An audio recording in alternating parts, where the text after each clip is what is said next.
नमस्कार। आपका अखबार के YouTube चैनल पर आपका स्वागत है। मैं हूं प्रदीप सिंह। आत्मसम्मान से समझौता करके सत्ता हासिल अगर आप करते हैं तो इस बात की कोई गारंटी नहीं है कि सत्ता जाने के बाद आपका सम्मान वापस लौट आएगा। और ये गारंटी क्या ज़्यादातर होता नहीं है, सिर्फ उन स्थितियों में होता है जब आप सत्ता को छोड़ते हैं, यानी अपनी स्वेच्छा से उसका त्याग करते हैं और लोगों की नज़र में ये आए कि आपने सत्ता का त्याग किया है, तभी ये बात बनती है। अन्यथा सत्ता जाती है और उसके बाद सम्मान लौटता नहीं है, बल्कि और अपमान सहना पड़ता है। यही हो रहा है महाराष्ट्र के पूर्व मुख्यमंत्री उद्धव ठाकरे के साथ। बाला साहब ठाकरे के बेटे, जिनकी मुंबई में तूती बोलती थी, जिनसे मिलने के लिए लोग मातोश्री, उनका जो निवास था, निजी निवास, वहाँ जाते थे, बाला साहब ठाकरे कभी बाहर नहीं गए।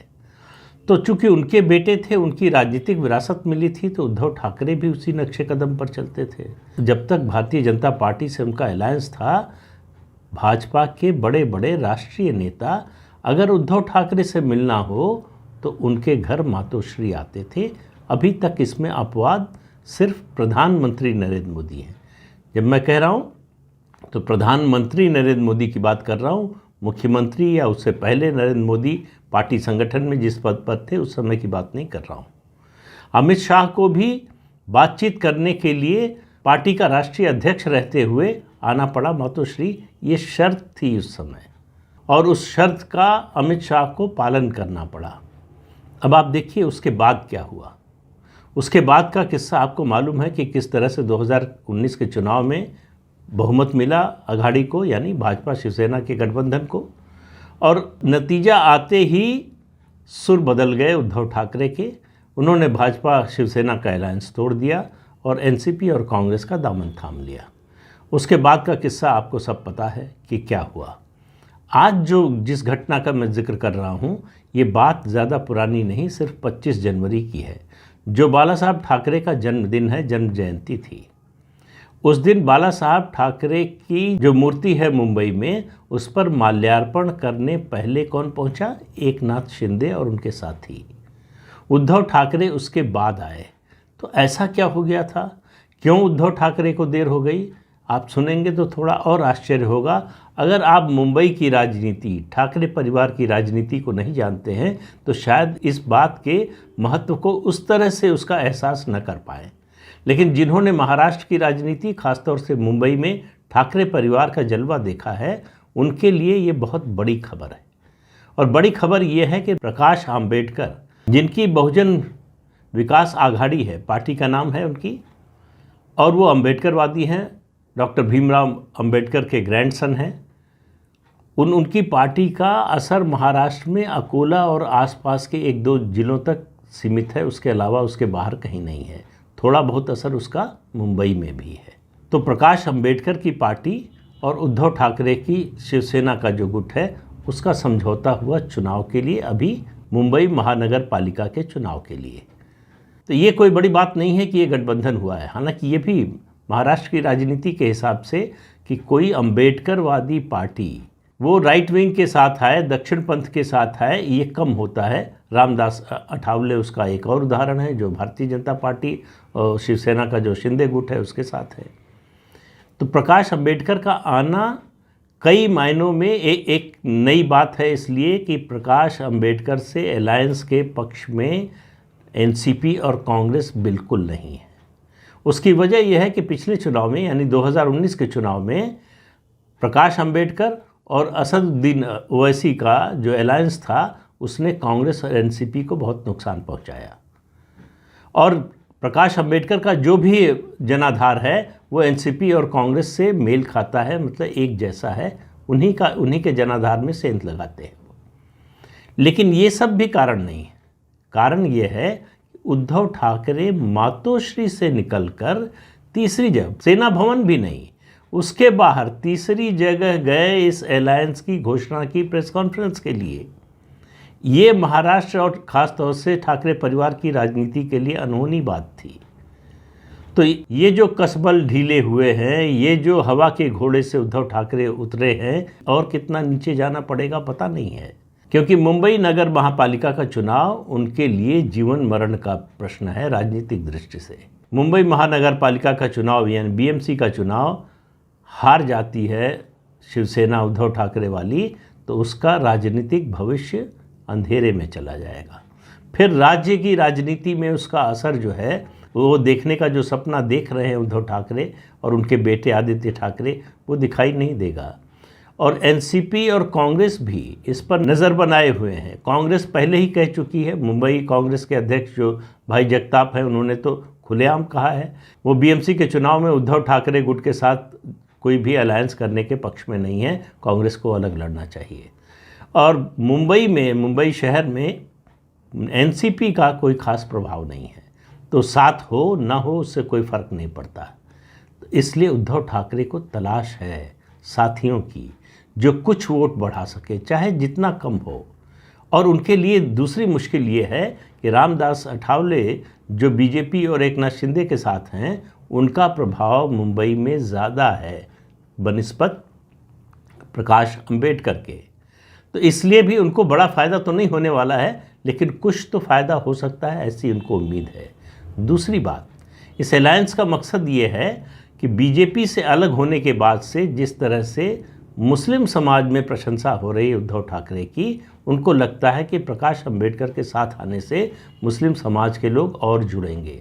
ये टेस्ट होना अभी बाकी है कि ये प्रशंसा वोट में बदलेगी या नहीं।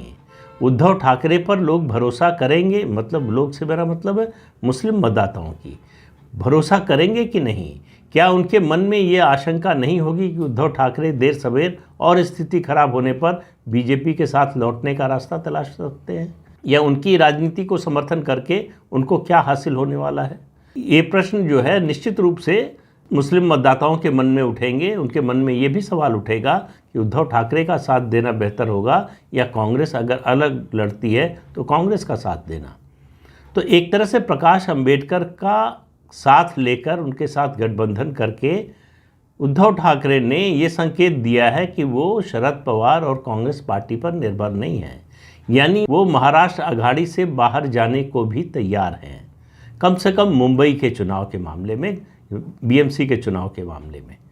तो बीएमसी में ऐसा नज़र आ रहा है, हालांकि राजनीति में कोई बात अंतिम तौर पर नहीं कहनी चाहिए, कि महाराष्ट्र विकास आघाड़ी एक मंच पर आकर चुनाव नहीं लड़ेगा, साथ साथ तीनों पार्टियां नहीं होंगी, या होंगी तो कम से कम प्रकाश अंबेडकर महाराष्ट्र विकास आघाड़ी के सदस्य हो सकता न हो। शिवसेना को अपने कोटे से सीटें प्रकाश अंबेडकर की पार्टी को देना पड़े। देखिए, दलित राजनीति की शुरुआत महाराष्ट्र से कही हुई। डॉक्टर अंबेडकर ने जो पार्टी बनाई रिपब्लिकन पार्टी, उसके कई धड़े हैं इस समय, लेकिन कोई धड़ा इतना मजबूत कभी नहीं हो सका पिछले 75 सालों में कि वो अपने दम पर या सरकार बना सके या कम से कम सिंगल लार्जेस्ट पार्टी के आसपास कहीं पहुंच सके। ये काम अगर पूरे देश में कहीं किसी एक राज्य में हुआ है तो उत्तर प्रदेश में मायावती की बहुजन समाज पार्टी ने, वो वैसे तो वो 4 बार मुख्यमंत्री बनी, लेकिन एक बार 2007 में पूर्ण बहुमत लेकर मुख्यमंत्री बनी। तो इसलिए और कोई दूसरा उदाहरण है नहीं दलित राजनीति के उभार का। और उत्तर प्रदेश में भी बहुजन समाज पार्टी और मायावती बहुत तेज़ी से नीचे जा रही हैं। अब उनको शायद सत्ता का सुख भोगने का मौका न मिले। दलित पार्टियों की एक और समस्या है जो बहुजन समाज पार्टी के साथ भी हुई और दूसरे जो रिपब्लिकन पार्टी के घटक हैं और दूसरी दलित पार्टियां हैं उनके साथ भी होता है। वो अपना वोट ट्रांसफ़र करा लेते हैं जिसके साथ भी गठबंधन में होते हैं, लेकिन उनके गठबंधन के साथ ही उनका वोट ट्रांसफ़र नहीं करा पाते या नहीं कराना चाहते, जो भी वजह हो।